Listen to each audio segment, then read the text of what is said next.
As I foreshadowed before the break, a group of Conservative elder statesmen are pressing the Morrison government to fast-track the acquisition of nuclear submarines, even if it means building them overseas. It comes as Beijing's sabre-rattling in the Taiwan Straits reaches a whole new level, with a record 90 Chinese military aircraft breaching Taiwan's air defence zone in the last 3 days, including bombers equipped to carry nuclear weapons.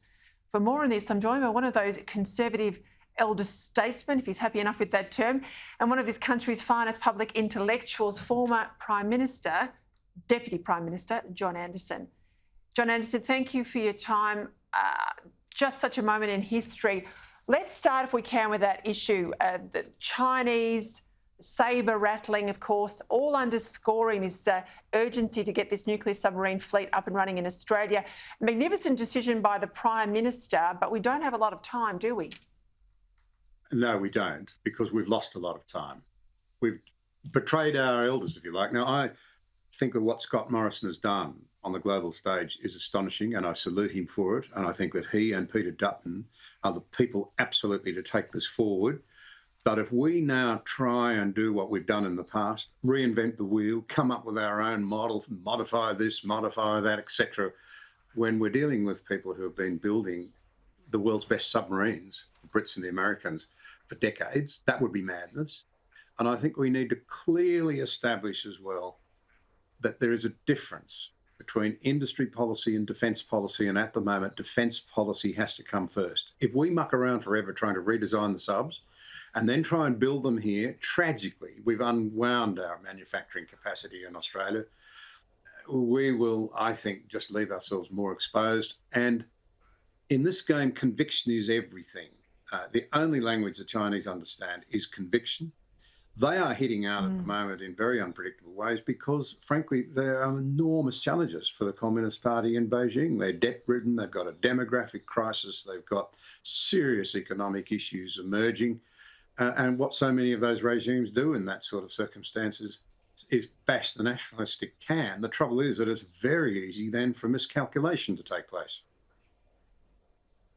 This is all happening, isn't it, as we've got on the global stage, the collision of two real challenges. I mean, there's this issue, very much an issue of our region, ramifications for the world, but we're focused on it because it's in our region. But we've also got the world heading off to Glasgow at the end of the year, and pressure on the Prime Minister to go to net zero by 2050 without any way to fund it that we have been given today. You make the point about manufacturing in this country. Well, industry policy in this country has been hostage to the fact that we've done our best to throw away our wonderful advantage of cheap and reliable baseload power in this country. How does that all compute when we're facing the biggest threat in a security sense that we have in generations? Well, I think that's a very, very good question, and it ought to be asked every day by every serious media commentator in the country. But the trouble is that it isn't being. At heart of all of this, in many ways, is, of course, an accounting trick, and I think it is a trick. We could close down everything, but it's not as if we're consuming less. It's just that a lot of our industries are going offshore. They then produce in countries where there are lower standards, where their emissions are higher. We then put it on a ship and bring it back here. The Europeans are past masters of this, all that heavy manufacturing that's gone offshore. But the Europeans haven't stopped consuming. And that's one of the great problems. If it's a global problem, and I believe it is, I'm a farmer, I'm at the forefront of weather, I'm not against action, but I want it to be done on the basis of honesty. You'll never get good public policy with the sort of truncated, emotion-ridden, almost sort of mob rule that we're getting on this at the moment, when what it actually needs is calm, deliberate reason and an insistence on hard, cold facts before we make decisions.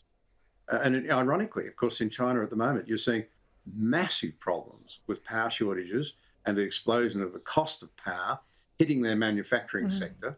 It actually threatens not only the Chinese economy, but ours too, because so many Western goods come from there. Why? Because they've cut back on coal use, including ours. It's a little foretaste of what's going to come if we don't do this with a higher degree of integrity. Talk to me about leadership, because, when you work in federal politics, when you yourself were Deputy Prime Minister, you understand how powerful in constitutional terms our states really are. I don't think many Australians, though, had that front of mind, but they've seen it in the pandemic. Some states have risen to the challenge. Other states have just locked down rather than make tough decisions. And we saw the departure with ICAC over the weekend of Gladys Berejiklian. What's the state of politics in this country? Well, you'd have to say it's being stretched to breaking point. I think it's horrendous that Gladys Berejiklian has felt she has to go at this time. The standout leader when it came to the states, the biggest state, happened to be the best led, was setting the standards, setting the pace, and now I have great respect for the Liberal Party leader-elect, but what a time to have to pick it all up and make it work. And he, of course, now will face 3 by-elections, as we understand it. So you have to say that there's a lack of vision and commitment to the broader interests and advocacy. And to go back to the subs for a moment, between March and now, support broadly in the polls for nuclear submarines doubled. That's not just because people see China as more and more of a threat each day. It's because the Prime Minister provided real leadership. Leadership matters. Got to leave it there. John, thank you for your time. John Anderson, as always, I know my viewers love to hear from you. We'll get you back on again soon.